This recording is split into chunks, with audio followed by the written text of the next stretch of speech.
And welcome to Inspired by Shar. I'm really anxious to show the quilt that I'm going to make to you today called Cleopatra's Fan.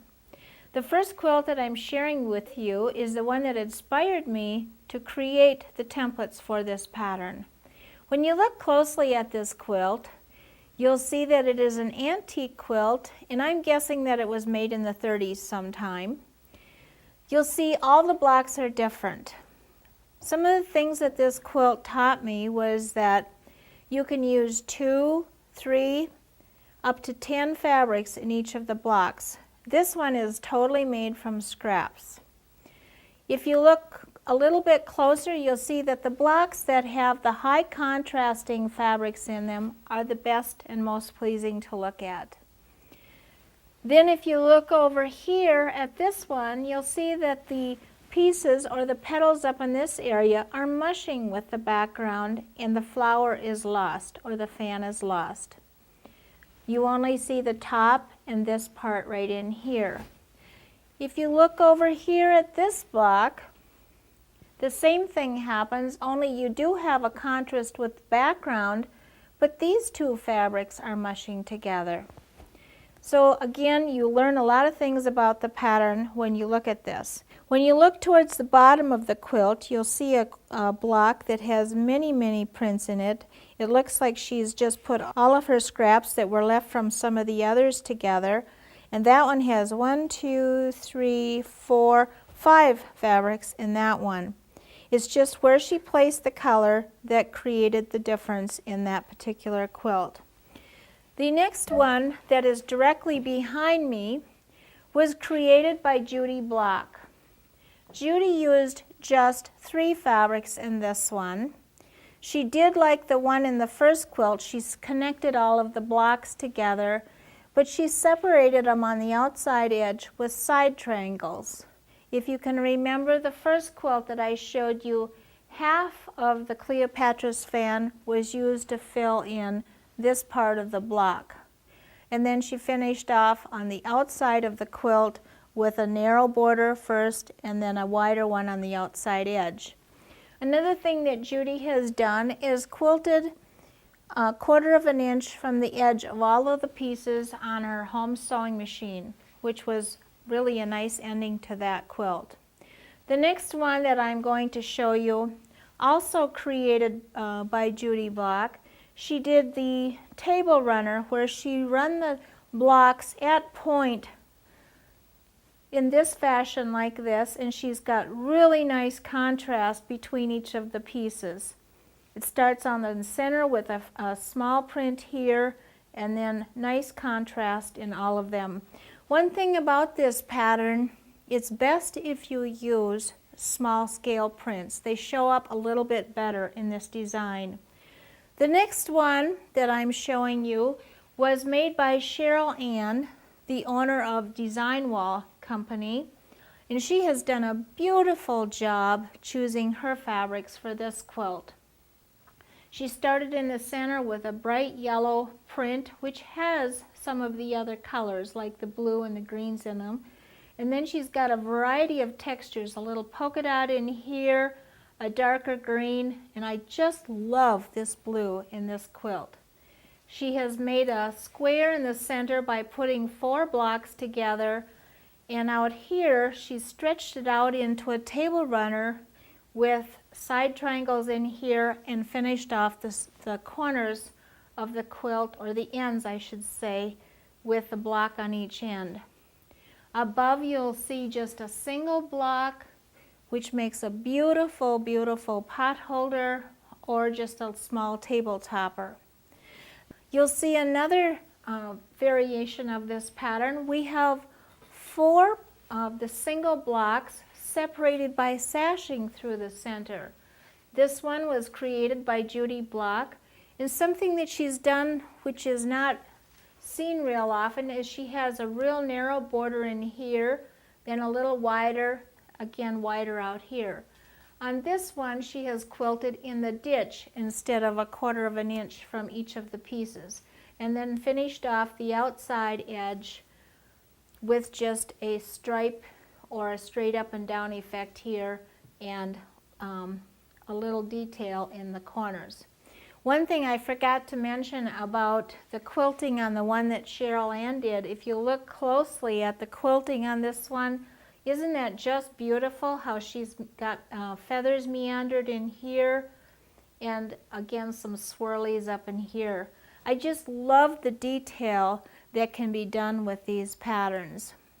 I had a lot of fun creating the next version of Cleopatra's fan. What I did was I got into my fat quarter stash. I started out in the center of the block with the red part of the block, and then I surrounded that with the green, and then when I ran out of that I threw in a little purple out here on the points, and you'll notice that there are two different orange prints, the one with the leaves and then the one that's plain, and then the same in a lighter gold. And then I surrounded the Cleopatra's fan with a dark background. On the outside edge I have placed single blocks facing in to make a beautiful fall table runner.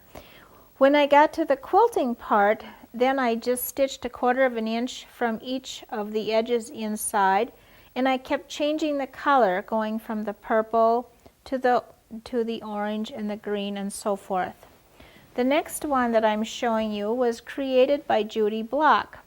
She has arranged her blocks a little bit differently. You see that it's 3/4 of the center block here in the center of the table runner. She has separated, it actually looks like a broken Cleopatra's fan because it has a light in here as well as on the outside of it, and then she's accented the points of each of the Cleopatra's fan with that. The next one created by Judy, and it's a little bit distracting because I got another one underneath, so what I'm going to do is show it to you in this way when you see just the quilt. You see how she has put the square or a medallion in the center, and then off of each of the ends she has put the individual blocks. For a little bit of different quilting treatment, she has copied with tissue paper over Cleopatra's fan and then stitched those lines in the blocks or the side triangles. The next one, done by Jody Harris, she has used just 3 colors in hers, and these are more subtle colors, the blues, the brown, and the browns, and then the lighter cream background. The last one in this group of quilts that I'm showing you is one where I've added some applique into the design. And in the background here, what I did was I took and I enlarged the print or the leaves that were found in the burgundy print. I enlarged them on my computer, and then I created applique patterns, and I did a technique called Madeira applique, and those instructions are in great detail in the book for you to follow. It's really a fun, fast technique to use. So this one shows you what happened when you just do a long row down the center. Now I'm going to switch to another group of quilts. The first one's really cool. This one has stripes in the center. It's really fun to play with stripes and different textures when creating this pattern because then you get a different look to the pattern. And here she is also separated out with a lighter print in here and then gone out here with a darker one and then hit each of the points with a red. And then her inside border has a stripe followed by another border on the outside. Here's another quilt done in a medallion way, and you'll see that the border print was probably the first fabric that Judy Block chose, and then she has put some darker green in here, and these two fabrics are the same texture and show off the design very, very well. This one she has quilted out at angles from each of Cleopatra's points for an interesting ending to this particular wall quilt. This quilt was unique and fun to do. I started out by choosing the large print in the burgundy when I was making this one.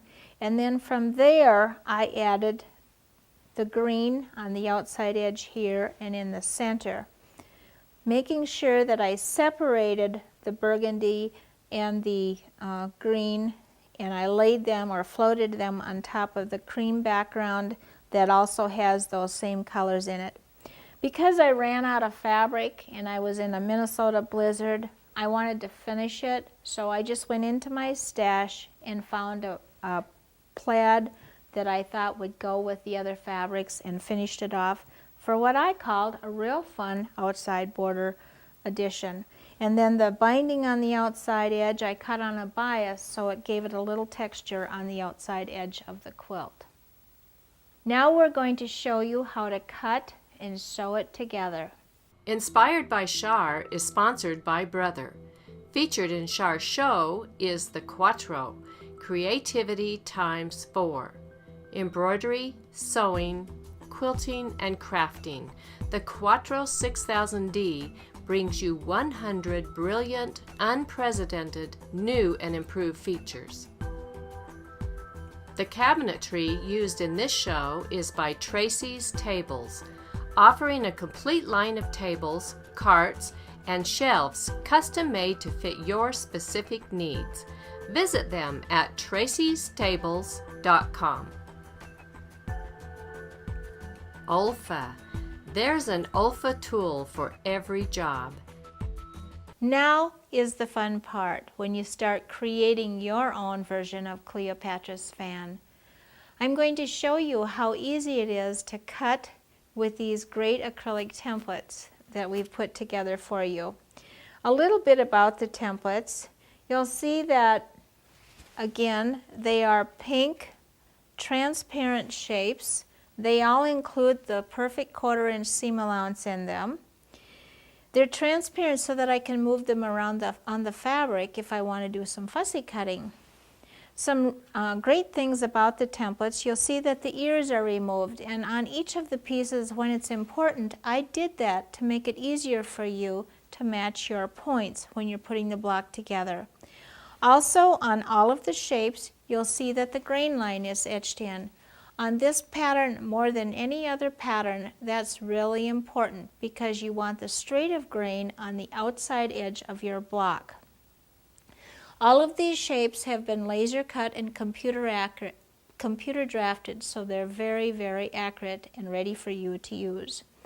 On the back side of the templates, I have put little felt grips on them, and that will keep them from slipping when you do your cutting with the rotary cutter. The fabric grips are never taken off of the templates. They leave them on from one cutting to the next. You'll also notice something else that I've done with the grips. They start out to be a full circle, but then I trim them back so that they fill out the full corner of the template so that your fabric doesn't move at the end of your cut as you're cutting. There are 10 shapes in the block, and each of these shapes up here have their separate piece for cutting them out. But to break it down so that there's not so many pieces, when you look up here, you'll see that the block is divided in half. It is a mirror image. The right side is exactly a mirror image of the left. So we've just eliminated half of the pieces, and what we're going to do is fold the fabric in half when we're cutting so that you end up with a mirror image after the pieces are cut. So now we are dealing with just 10 shapes to create all of these pieces. The first fabric that I chose when making this one was the lighter background, which happens to be the one up in here. That one has the green, the red, and a little bit of gold in it. Then I've added a little bit of stripe in it for a little interesting effect, and you'll see a little later on when I start moving the blocks around how I take advantage of that stripe in the pattern. Something else that I did in this one today, in this particular block, is I've added a checkerboard pattern, which also adds interest to the block. I suggest that when you cut yours, you cut just enough for one block, before you cut the whole quilt and make sure that you like the placement of the color in your block. When I start to cut, the first thing I did was I folded the fabric in half and I matched up the selvage edges out here, and then I bifolded the strip up on top of the cutting board. Then I'm going to lay the ruler up on top and I'm going to remove the uneven edge with the rotary cutter. After I've done that, then I'm going to turn the board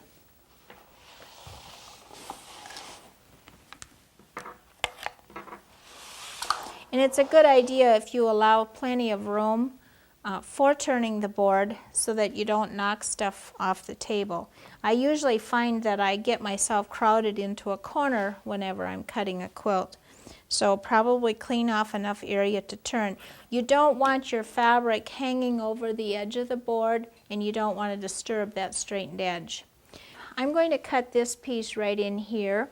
So what I do is I look at the straight of grain that's etched into the template and decide how I want to cut it from the fabric. So because this is going like this, you remember I said you want the straight of grain on the outside edge of your block. So I want to cut the strips wide enough to accommodate this piece, keeping in mind that I have the straight of grain. And this one I'm going to cut about 6 1/4 inches wide.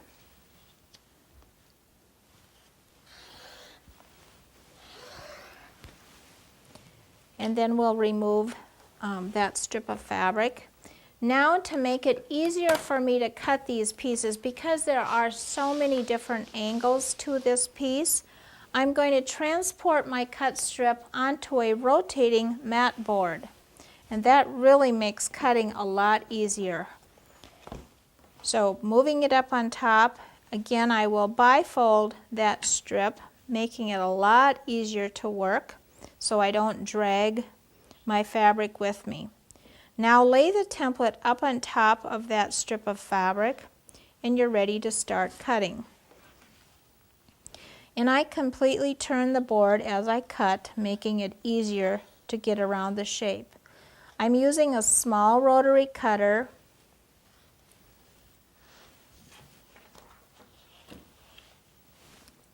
and following along the outside edge.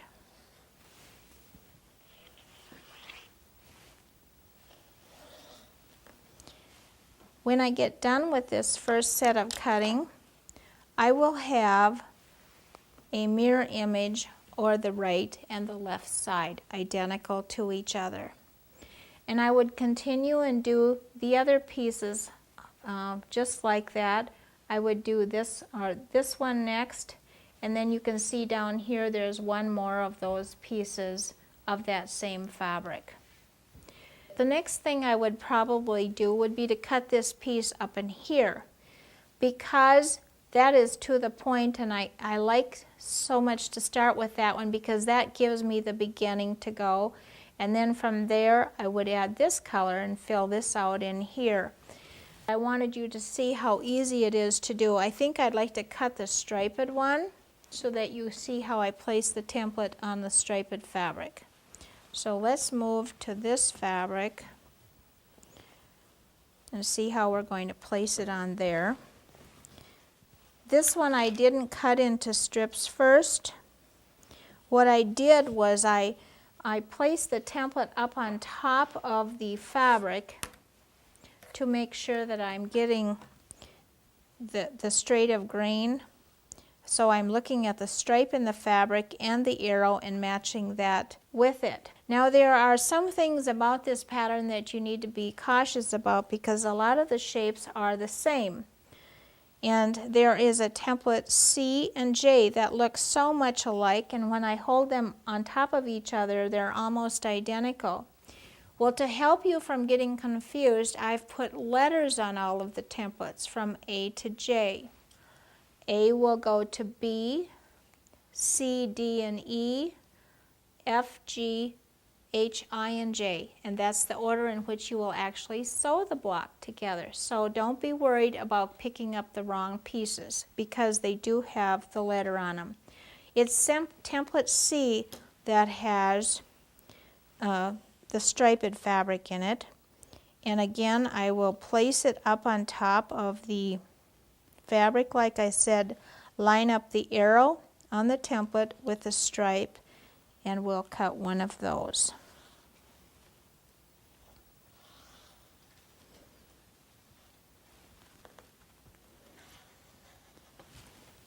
If you don't have a rotating mat, it probably helps to stand on the corner of your cutting table, or if you're good at cutting backhanded, you can do that as well, and that's what I just did to finish that one out. Now we have, of this particular piece, we have a mirror image or a right and a left side. And that's how I cut all of the pieces. Every single one of the shapes have to be cut with the fabric folded in half so that you have the right and the left side. And before I go to the sewing machine, I want to talk a little bit about construction so that you see how easy it is to go. And I think it's this pattern especially, more than any other pattern, it's good to teach and reteach how the actual block goes together. When you look up on top here, you'll see that the block is broken into rows. So the outside row, actually in the book of instructions that comes with it, I say that there's 6 rows. The right 3 are a mirror image of the left.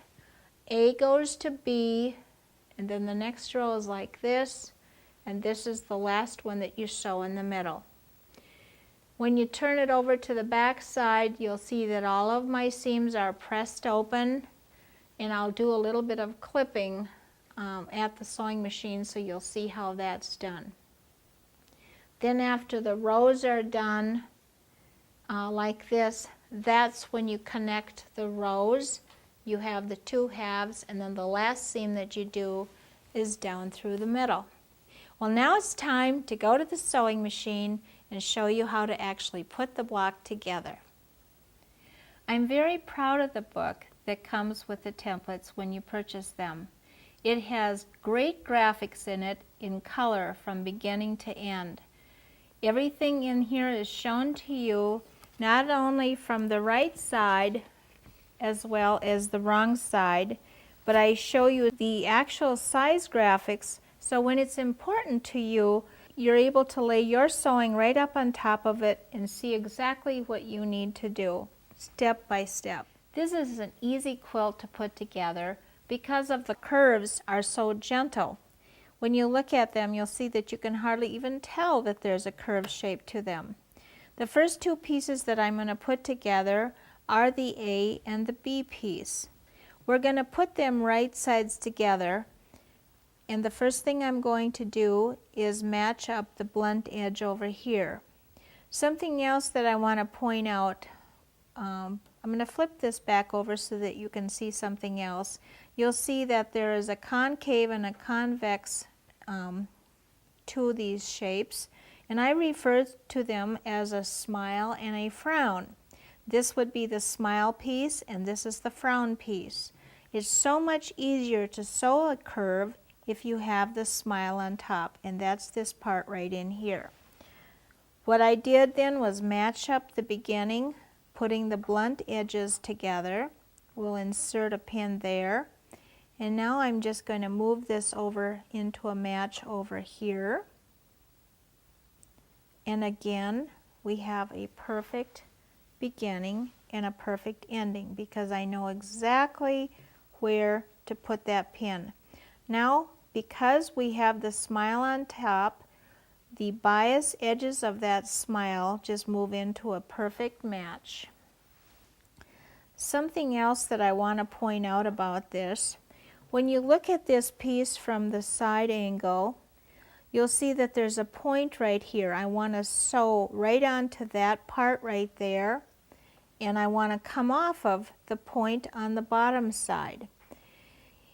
If you want to mark this point down here with a pencil, it's easier to find where you're supposed to end up sewing. All of my sewing is done with a scant 1/4 inch seam allowance. What I do is I take the shapes in the back of the book, which are laid out for you, and you'll see that there's a solid line on the outside edge and a dashed line which indicates the 1/4 inch seam allowance. Line up the outside line with the edge of the presser foot, drop your foot, and make sure that when you roll your needle down, it's inserted just outside the dashed line. That is called your scant 1/4 inch seam allowance. I do that because I want to make up for the fabric that's used in the seam allowance, which probably doesn't seem like a whole lot, but after you put a lot of seams together, it does add up. I like to start sewing on an anchor cloth, and the reason I do that is because I want the beginning stitches on my patchwork to be as strong as the other stitches sewn. So we'll sew to the edge of the anchor cloth, and then with the stiletto I will guide my fabric up to the presser foot, and you'll find that the stiletto is so great because your fingers are too big and you can't get them under the presser foot, so you have better control if you do it that way. And just pull the pins out as you work your way along the seam. Just a little reminder, when I get to this end of the seam, I want to come off the point. Remember, I pointed that out to you in the beginning. You can't probably see it, but if you lift it up, you'll see that there's a point from the bottom side. I'll turn it over and show you exactly the point I wanted to come off. This is it right here. When you do that, when I flip this back, you'll see that I have a nice straight edge on the outside edge of the block. That's really important that you have that. After you've done that, you clip into the seam allowance about 3 different places, and then I'm going to finger press that seam open. First on the wrong side.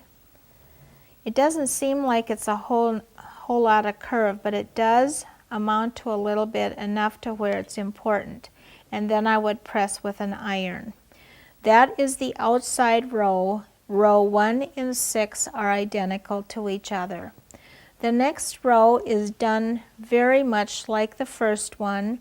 You start at the top and put the smile on top, and this is a repeat of the first one where you sew this curve right here and the one up here, remembering to match the beginning and the end of the seam, and taking advantage of those ears removed on the templates is really you're going to really enjoy that. When I look at the back side, you'll see that these also have been clipped open, or clipped I should say, before they were pressed open, and they lay really nice and flat. So we'll lay that one up there. That would be row 2 and 5. Now let's go into the middle of the block. This is where I'm going to spend a little bit more time because it's a little more intricate. And I'm going to start out by showing you how to put these 2 pieces together. So I'm going to grab a couple of pieces off of the design wall, and right sides together, we're going to match those up. And again, remember that we have that point that we want to come off of right here. If I were to flip it over, you would see that point right there. Then match the other end down here and put a pin there.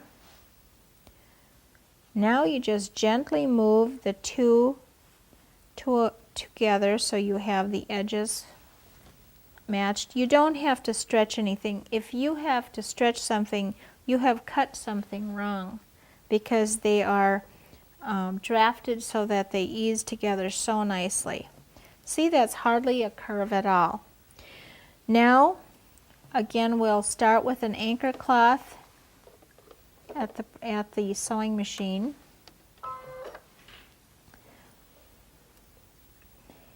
We'll sew to the edge of the anchor cloth Also, I stop with the needle in the down position when I'm sewing. That way I find it's easier to keep control of my fabric.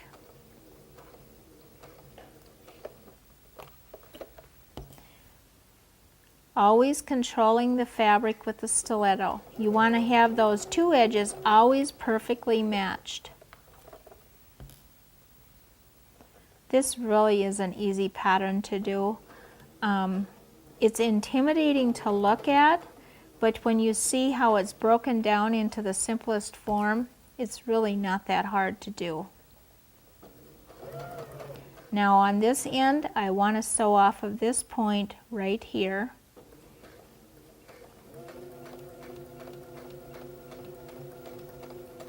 Never backstitch. If you backstitch, you'll just create bulk in the corners.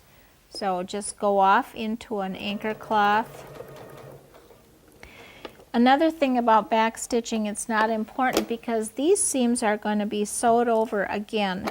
Now what I would do is I would clip these, press them open, and I've already done that step. But see how nice that looks? You have the nice straight edge there. I'll take one off of the table here that's already been pressed, and I'm ready to now put the next one on. You always take time to press with an iron when you're putting this block together. So now these are the next two pieces that are going together right in here.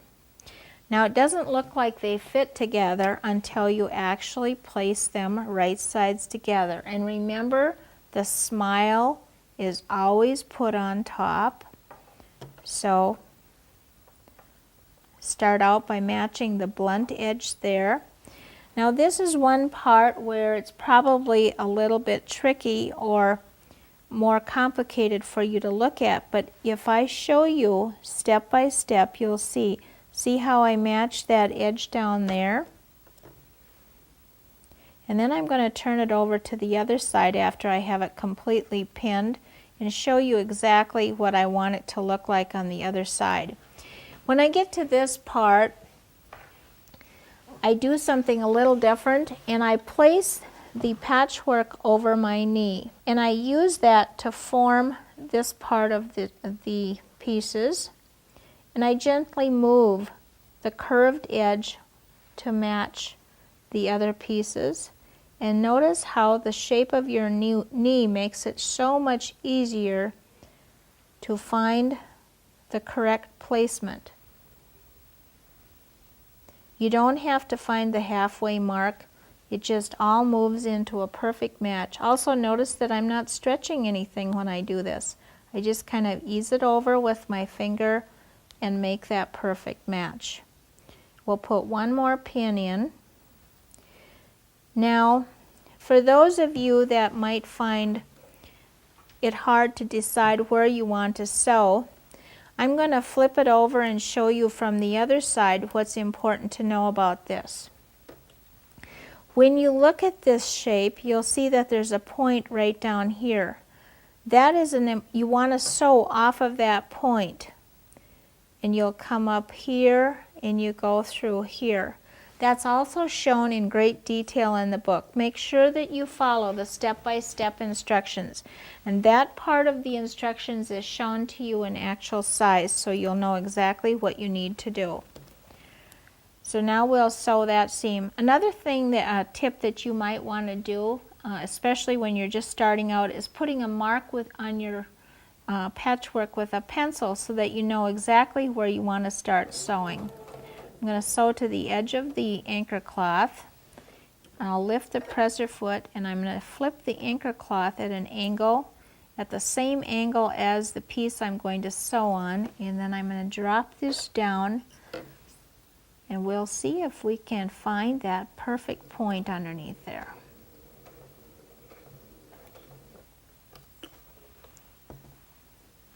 It's a good idea not to sew over pins. So if you sew slow, but look at how nice that curve goes in. I have to agree that when I looked at this pattern and before I actually started sewing it together, I was intimidated too, but was really happy to see how easy it went together. It is effortless. Now I forgot to pull that pin out, but I think it'll be okay. It didn't hurt anything. And just gently scooching the fabric over with the stiletto as I work through the seam.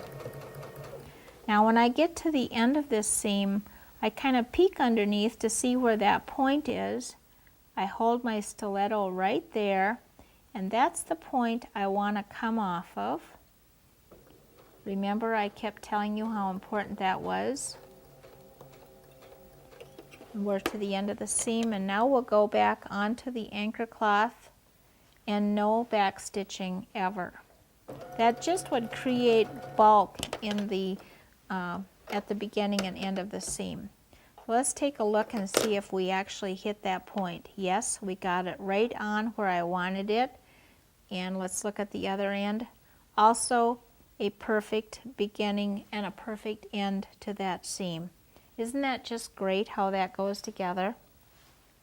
Now don't expect yours to be perfect the first time, because I have to admit mine wasn't, but using the tip of marking with a fabric marking pencil really works good. I am going to clip this curve and press it because I think this is an important part right here. We'll clip this a little bit. Take the time to press it open. We only have to show this step one time.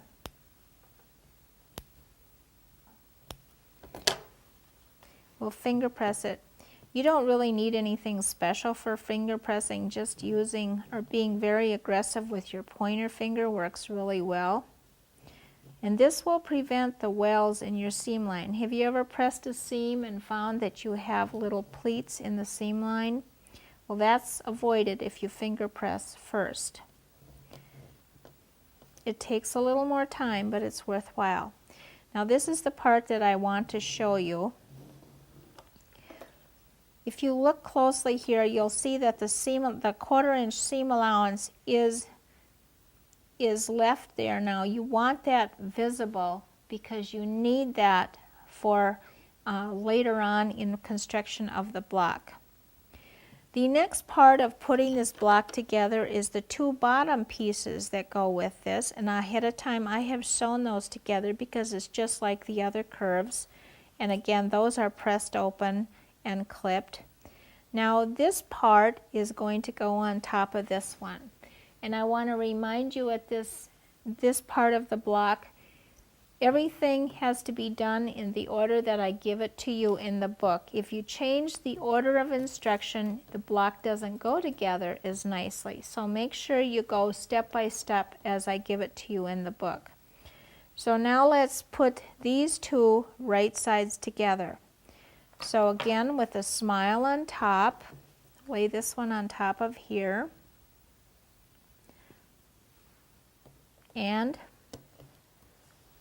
if you have a marking pencil, you could mark this part right in here where it comes off the point. And actually, I need to scooch that up just a little bit so it's perfect. Now, here comes a part, and again, this graphic is shown in actual size in the book. I want to insert a pin 1/4 of an inch from this edge and this edge over here. Not from the point down here, but from the 2 edges, right on the seam line. Then to the bottom piece, I want to insert a pin 1/4 of an inch from both edges there. And I'm going to twist this around so that that standing pin is in the place. I'll put another pin alongside of it to hold it, and now I can remove the standing pin. Then we'll finish pinning this. We'll put a couple more pins. I think that'll be sufficient. I like to work with silk pins or the tiny shaft because they're much nicer to work with. The larger the shaft, the less your accuracy will be. Now, before I sew the seam, I want to point out another feature about this particular area right here. You notice how there's a crevice right in here? that's the point that I want you to start sewing. So enter the patchwork right in this area and then continue to the other end coming off up in here.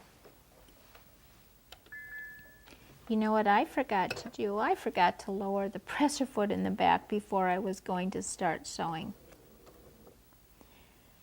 Now I want to sew, I sewed to the edge of the anchor cloth.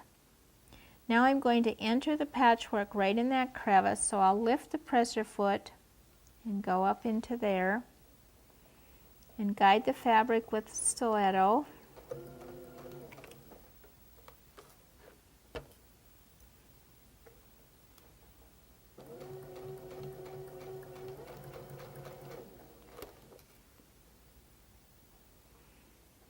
The lighting on this machine is so wonderful. I don't have to really have any extra lighting. It's got such a great,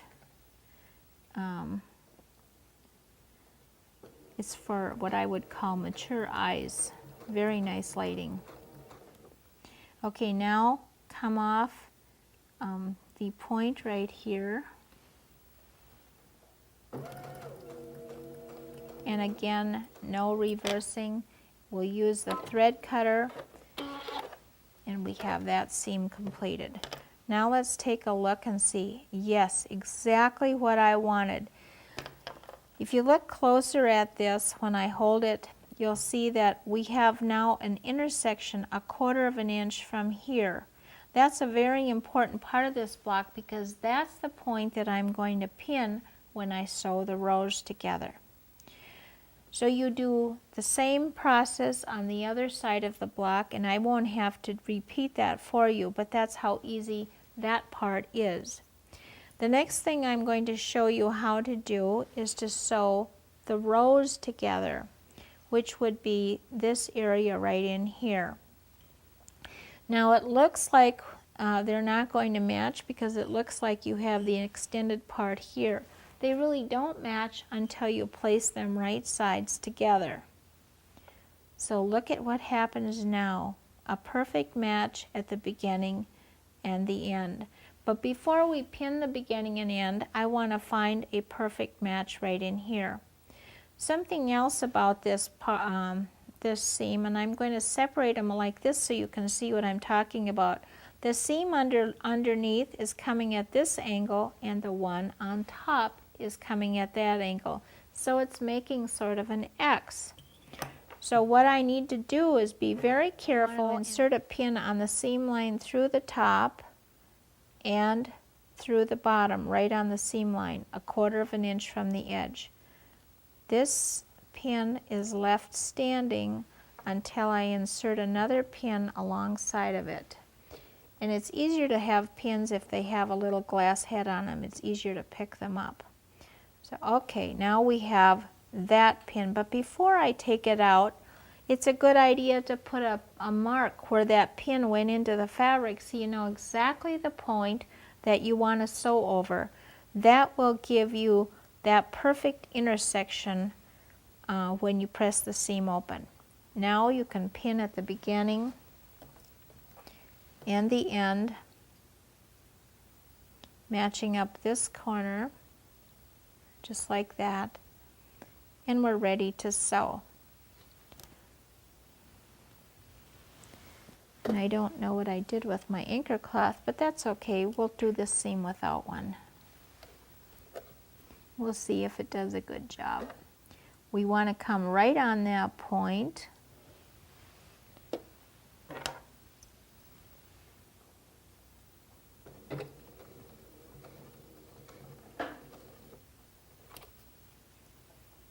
Again, guiding the fabric so you have the edges matched.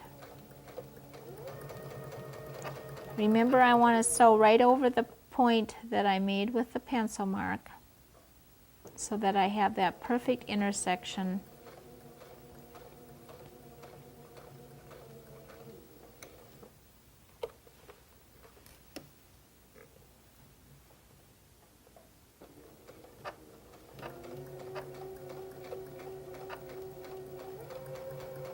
When we get to the bottom, again, a little reminder that we want to come right off the point, right down here. Don't have to remember this because it's all shown in the book for you to follow.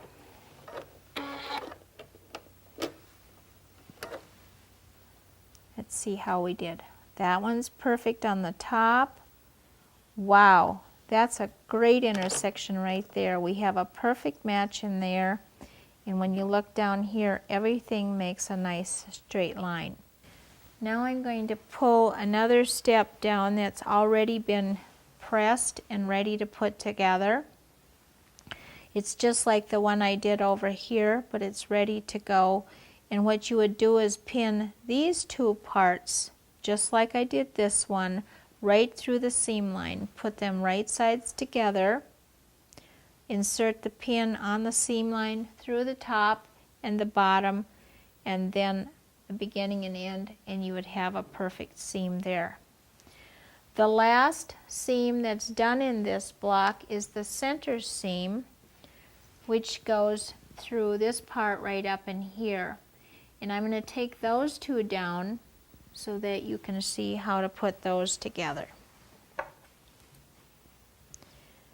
When you look closely, you'll get a good look at that intersection that I want to match this one to that one.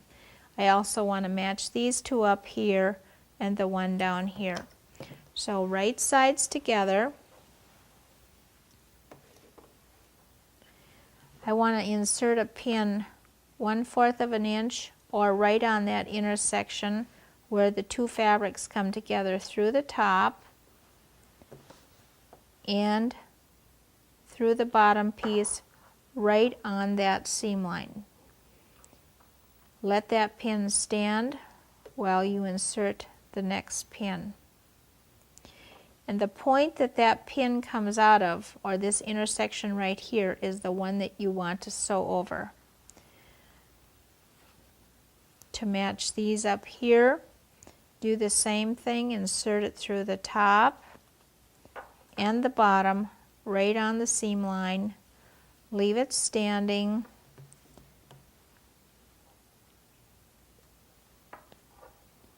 and pull that pin out. And we repeat that, and you would sew that seam right down the center. Again, you would finish off by pressing that seam open. I want to take you to a larger design wall and show you some of the possibilities for layouts that you have when finishing your quilt. Now you're going to begin to see how effective the stripe is in the blocks. The first variation that I have put up here, I have laid the blocks out so everything is evenly distributed, starting out with the medallion in the middle, and then off to all four sides. I have a repeat of that, only half of the block here. Then up in the corner, I have one facing in. Very, very interesting effect. Now I'm going to show you what happens when I start turning the blocks. This is the fun part, to see what other designs you can create by just twisting and turning them a little bit. So now we'll turn this one like this, and we'll turn this one like this, and like this.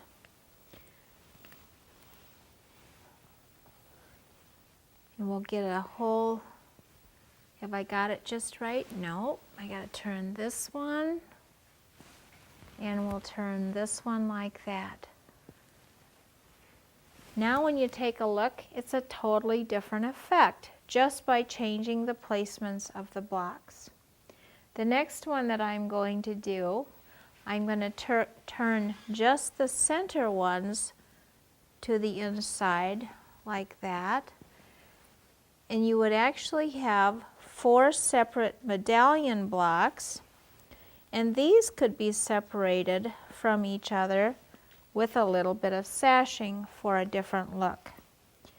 It's unbelievable all the possibilities that you would have just in moving the blocks around and creating your own designs. Remember, take time to do this so that you're happy with the finished product when you're done. I sure hope you've enjoyed watching Inspired by Shar today, and join us next time when I show you a lot more techniques with another quilt pattern. We'll see you then.